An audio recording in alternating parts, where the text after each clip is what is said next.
अस्माकन्तु विशिष्टाये अस्माकन्तु विशिष्टाये तानि बोधद्विजोत्तम तान्निबोध द्विजोत्तम नायका मम सैन्यस्य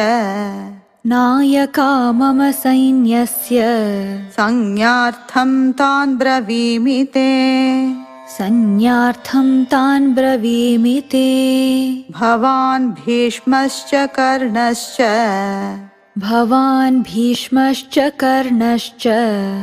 कृपश्च समितिञ्जयः कृपश्च समितिञ्जयः अश्वत्थामा विकर्णश्च अश्वत्थामा विकर्णश्च सौमदत्तिस्तथैव च सौमदत्तिस्तथैव च